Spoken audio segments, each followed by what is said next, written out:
हम लोग पढ़ रहे थे कोलिजन। कोलिजन स्टार्ट करा था हमने और 2D कोलिजन पढ़ रहे थे। 1D कोलिजन तो हम पढ़ चुके थे। 1D कोलिजन के अंदर हमने दो फ्रेम के अंदर पढ़ा था, लैबोरेटरी फ्रेम में और सीएम फ्रेम में। जब आपने 1D कोलिजन पढ़ा तो उसको दो तरीके से पढ़ा था। एक तो पढ़ा था हमने इलास्टिक कोलिजन में और एक बार पढ़ा इन इलास्टिक कोलिजन में। अब वो 1D कोलिजन पूरा कंप्लीट कर चुके, इलास्टिक कोलिजन का भी और इन इलास्टिक कोलिजन का भी। आज से जो स्टार्ट करेंगे वो 2D कोलिजन करेंगे और वो करेंगे हम इलास्टिक कोलिजन के लिए।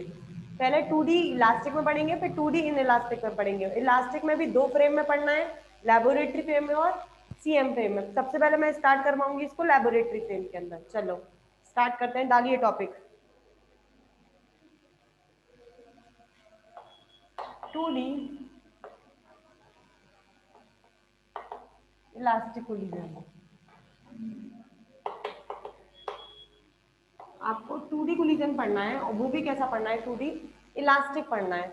इलास्टिक को आपको पता है 2D इलास्टिक कोलिजन वो कोलिजन होता है जिसके अंदर टोटल लीनियर मोमेंटम तो कंजर्व रहता है और संग संग काइनेटिक एनर्जी भी क्या रहती है, कंजर्व रहती है। दो फ्रेम में पढ़ेंगे, लैबोरेटरी फ्रेम में और सीएम फ्रेम के अंदर। सबसे पहले मैं इसे लैबोरेटरी फ्रेम में पढ़ा रही हूँ। पहला इन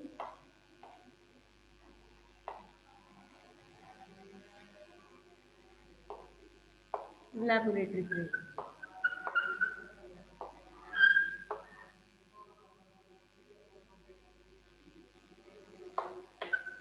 लैबोरेटरी फ्रेम में कैसे पढ़ना है, देखो ये एक पार्टिकल है, ये दूसरा पार्टिकल है। ये पार्टिकल ए है, ये पार्टिकल बी है। इसका मास m1 है, इसका मास m2 है। ये वेलोसिटी u1 से चल रहा है, ये वेलोसिटी u2 से चल रहा है। और यहाँ पर जो u2 वेलोसिटी होगी वो कम होगी और u1 वेलोसिटी ज़्यादा होगी। और कंडीशन किसकी है ये, बिफोर कोलिजन, कोलिजन से पहले।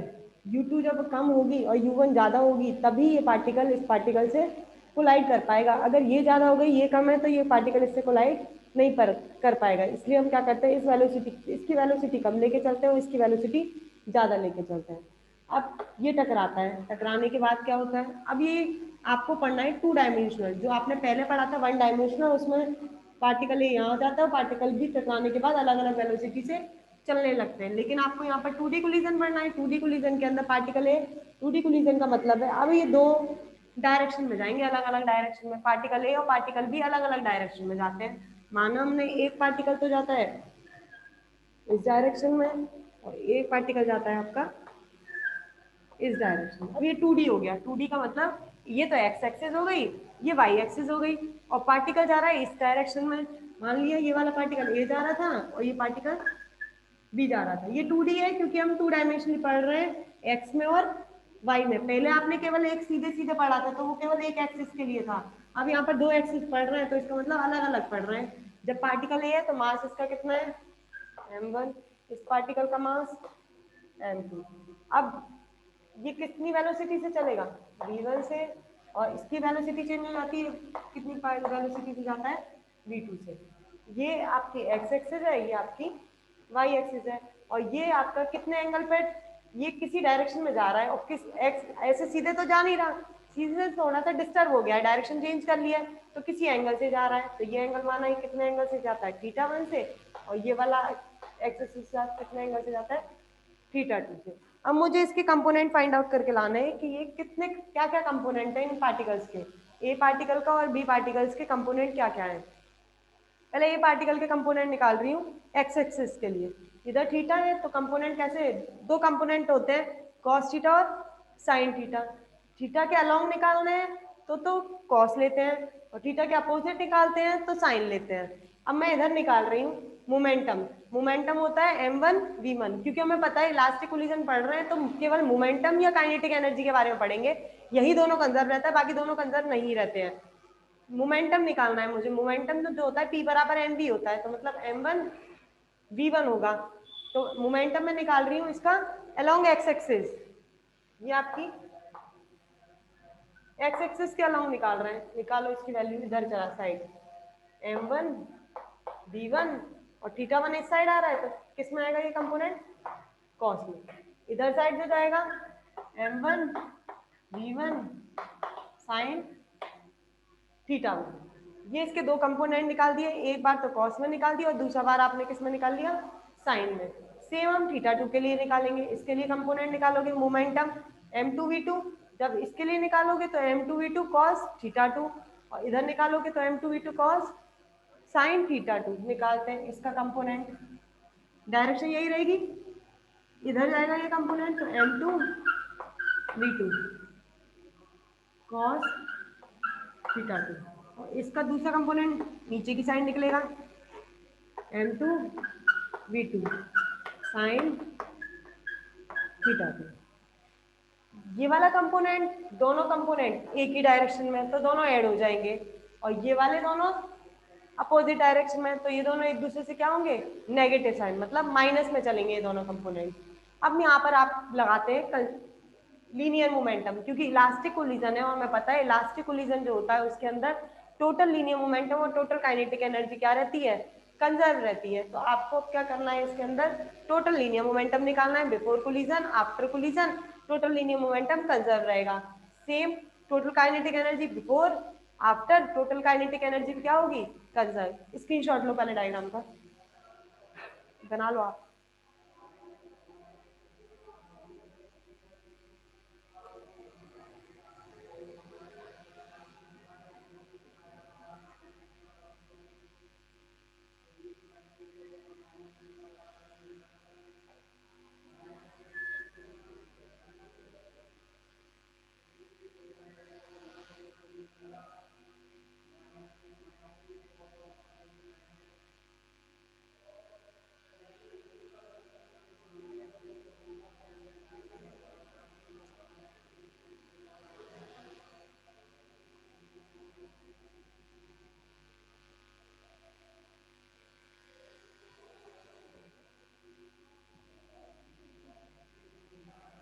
ये कंडीशन आती है after collision.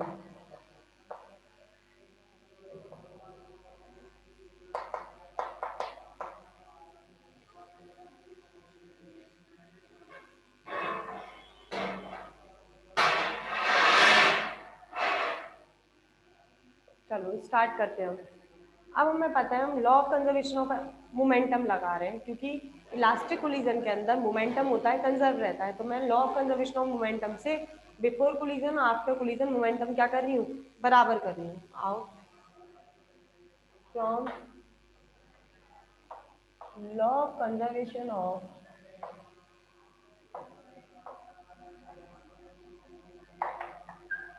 Linear momentum,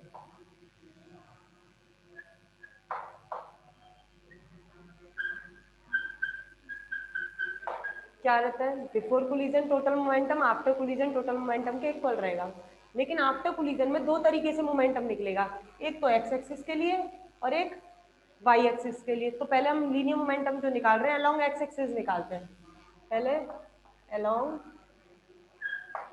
x axis के लिए लीनियर मोमेंटम फाइंड आउट करते हैं। चलो, बिफोर कोलिजन पार्टिकल ए का m1 u1, पार्टिकल बी का m2 u2। ये तो बात हो गई आपकी बिफोर कोलिजन की। अब आपको आफ्टर कोलिजन मोमेंटम निकालना है। आफ्टर कोलिजन जो निकालना है वो एक्स एक्सिस के लिए लेना है। एक्स एक्सिस के लिए कितने total m1v1 cos theta 1, m2v2 cos theta 2, m1v1 cos theta 1 plus m2v2 cos theta 2। ये आ गई आपकी इक्वेशन नंबर फर्स्ट। ये तो अलोंग एक्स एक्सिस हो गया। अब निकालना है आपको अलोंग वाई एक्सिस। आओ अलोंग वाई एक्सिस निकालते हैं।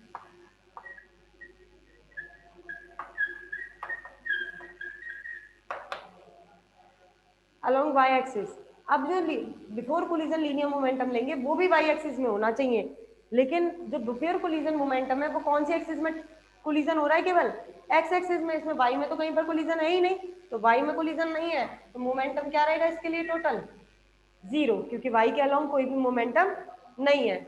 Equals to after collision Y के लिए दो है, m1v1 sin थीटा 1 और m2v2 sin थीटा 2। तो m1v1 sin थीटा 1 और दोनों कैसे अपोजिट डायरेक्शन में, अपोजिट में है तो क्या आएगा यहाँ पर?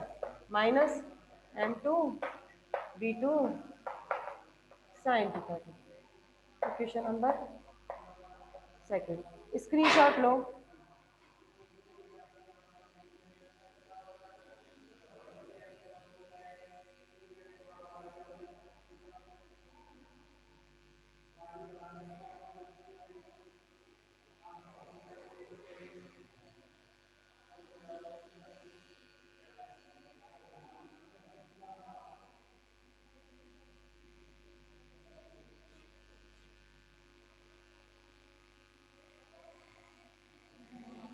अब देखो,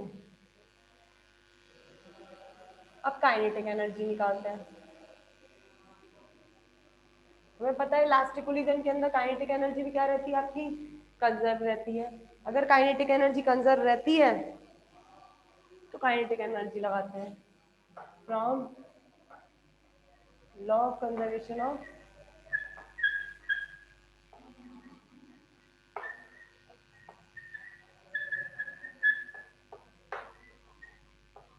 kinetic energy.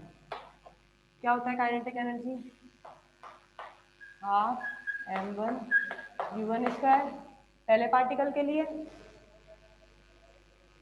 Half m2u2 square दूसरे पार्टिकल के लिए, same half m1 along X axis लेंगे। एक्स एक्सिस लेंगे तो फिर क्या चलेगा? v1 half M B square, और बी स्क्वायर कितना था आपका? बी ले लेती हूँ मैं अलोंग एक्स एक्सिस और वाई एक्सिस, दो में तोड़ते हैं हम इसे, cos थीटा 1 और sin थीटा 1, cos थीटा 2 और sin थीटा 2। मैंने अभी किसी एक्सिस के अलोंग नहीं ले रही, जनरल ले रही हूँ। अगर मैंने ना यहाँ पर ना अलोंग एक्स एक्सिस लिखा ना वाई एक्सिस लिखा, अगर नहीं लिखा है तो मतलब मैं दोनों के लिए मिक्स ले रही हूँ, m1 m2 half M B one square और half M B two square. अगर आपको किसी एक के अलोंग लेना है तो यहाँ पर m2v2 m1v1 cos theta 1 m2v2 cos theta 2, same दूसरे के लिए लोगे तब ये जीरो हो जाएंगे, और इसके लिए half m1v1 sin theta 1 half m2v2 sin theta 2। लेकिन इतना करने की जरूरत नहीं है, बताती हूँ क्यों। अब देखो जरा, आपको क्या करना है, इसमें वैल्यू निकालनी है u1 u2 v1 और v2। अब ये तीन इक्वेशन है, u1 u2 v1 v2 v1 v2, और यहाँ पर भी u1 u2 v1 v2। तो आप इन तीनों की इक्वेशन की हेल्प से कोई भी आइडेंटिटी फाइंड आउट नहीं कर सकते। मतलब 2D कोलिजन लेबोरेटरी फ्रेम के अंदर पॉसिबल नहीं है, क्योंकि इसके अंदर आपको निकालना क्या होता है? After collision velocities find out करनी होती है, v1 और v2 की वैल्यू। जब v1 और v2 की वैल्यू निकालोगे तो इसका मतलब कोई भी दो आपकी एक अननोन क्वांटिटीज तभी निकलती है जब बाकी सारी नोन होती हैं। अगर v1 निकालना है आपको तो मतलब आपको u1 की वैल्यू पता होनी चाहिए, u2 की वैल्यू पता होनी चाहिए और v2 की वैल्यू पता होनी चाहिए। अगर v2 निकालना है तो u1 पता होना चाहिए, u2 पता होना चाहिए और v1 पता होना चाहिए। लेकिन हमें तीनों इक्वेशन के अंदर ना तो u1 पता है, ना u2 पता है, ना v1 पता है, कुछ नहीं पता। तो इसका मतलब आप इन तीन इक्वेशन की हेल्प से v1 और v2 की वैल्यू फाइंड आउट नहीं कर सकते। तो फिर 2D कोलिजन लेबोरेटरी फ्रेम के अंदर पॉसिबल नहीं है। अगर नहीं है तो हम इसको कौन से फ्रेम में निकालेंगे? सीएम फ्रेम के अंदर। लेकिन जब हमने 1D कोलिजन पढ़ा था तब उसके अंदर लेबोरेटरी फ्रेम के अंदर ये पॉसिबल हुआ था, उससे आपकी वैल्यू निकली थी v1 और v2 की, m1 - m2 m1 + m2 u1 + 2m1 / m1 + m2 u2 निकाली थी। और सेम आपने फिर इसे सीएम फ्रेम में निकाला था, और सीएम फ्रेम में भी पॉसिबल था, वहां भी निकला था, लेकिन इधर लेबोरेटरी फ्रेम में पॉसिबल नहीं है। अगर नहीं है तो हम इसको कौन से दूसरे फ्रेम में करके देखते हैं। वो फ्रेम आपका दूसरा कौन सा है? CM frame. लिख दीजिए, in these equations four unknown quantities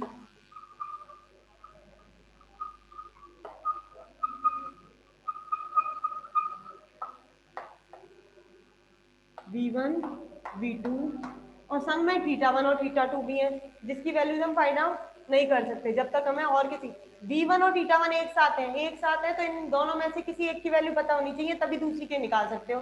v2 cos theta 2 एक साथ है, इन दोनों में से किसी एक की वैल्यू पता होनी चाहिए, तभी दूसरी की निकाल सकते हो। ना तो हमें v1 की पता, ना थीटा 1 की पता, ना v2 की पता, ना थीटा 2 की पता, तो इससे हम फाइंड आउट नहीं कर सकते। In these equation, four unknown quantities v1, v2, theta 1, theta 2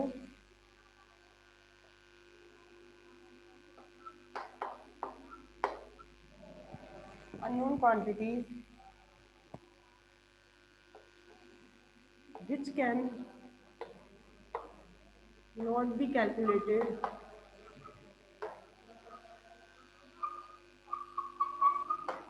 in laboratory frame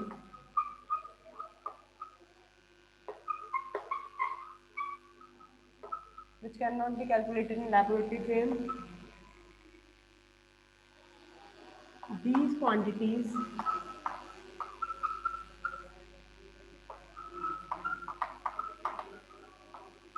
are find out in CM frame. अब हम पढ़ेंगे दूसरा फ्रेम। सीएम फ्रेम के अंदर अब इन चारों क्वांटिटीज की वैल्यू फाइंड आउट करते हैं। चलो अब सेकंड डालो आप सीएम फ्रेम।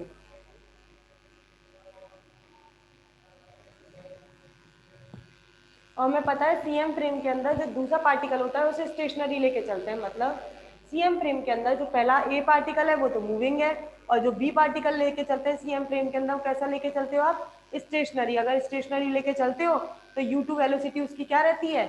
0। चलो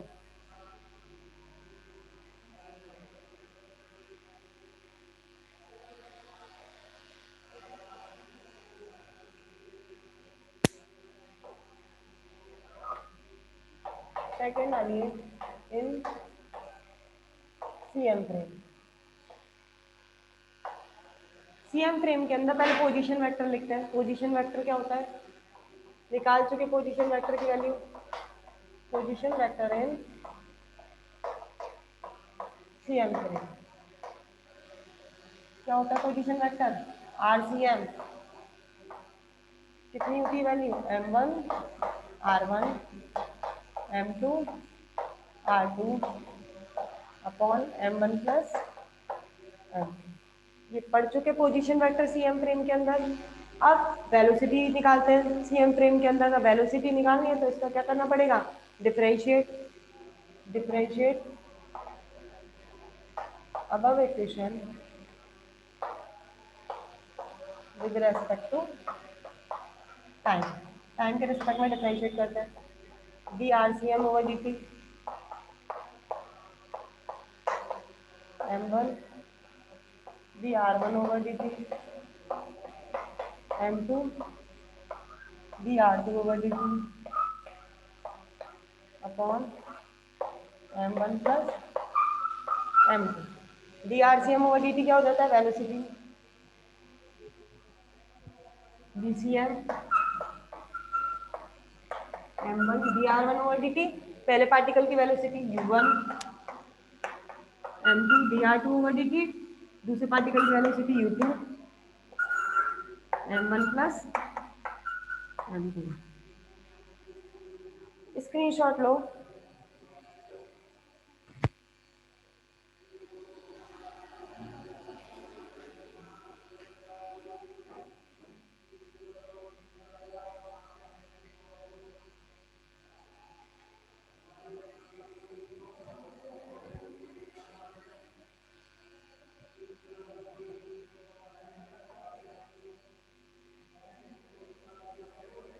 तुम्हारी मैथ्स की क्लास लगी फर्स्ट ईयर की?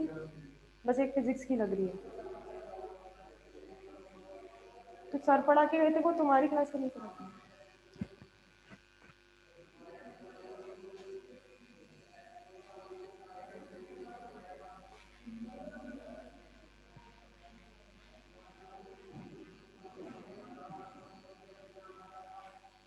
अब देखिए, सीएम फ्रेम के अंदर जो दूसरा पार्टिकल होता है वो स्टेशनरी होता है, मतलब पार्टिकल ए तो मूविंग होगा, पार्टिकल बी हमेशा कैसा लेके चलते हैं सीएम फ्रेम के अंदर? स्टेशनरी। अगर स्टेशनरी है तो इसकी वेलोसिटी क्या लेके चलेंगे? जीरो। अब बीसीएम क्या निकलेगा आपका? U2 जीरो हो जाएगा सीएम फ्रेम के अंदर। M1 U1 M1 plus M2 इन सीएम फ्रेम। U2 हमेशा क्या रहता है? जीरो। तुमने पढ़ा नहीं है ना बीसीएम फ्रेम, तभी वो नहीं आ रहा होगा।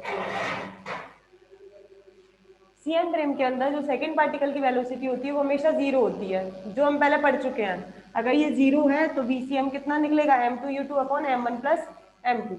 ये क्वेश्चन आ गई। क्वेश्चन नंबर आएगी आपकी है फर्स्ट।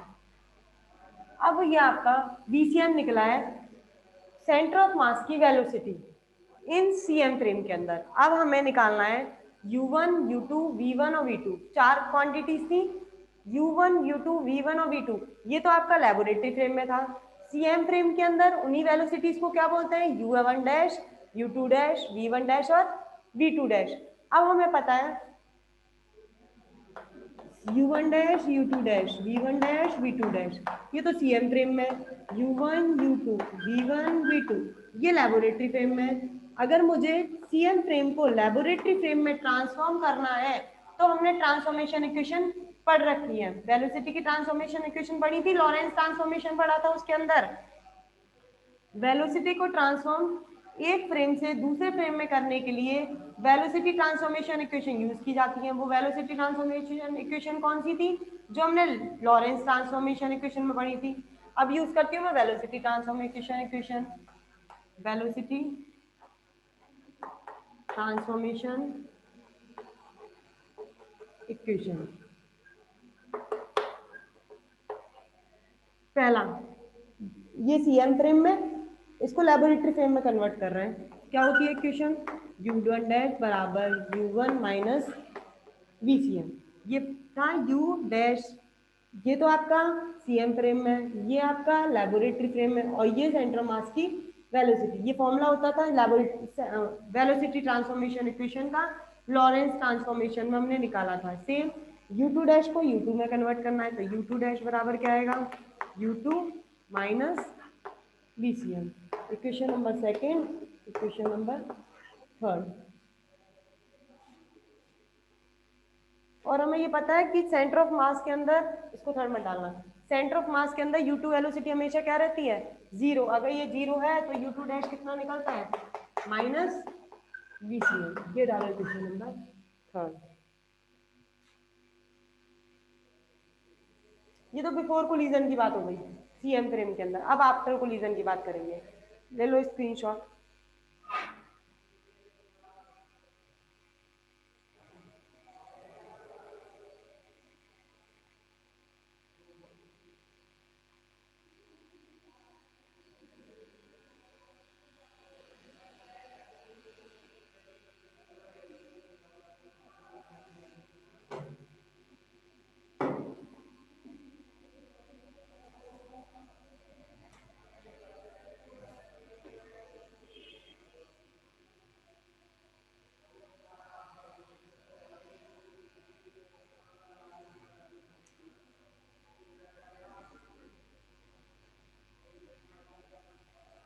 रीज्वाइन कर लो,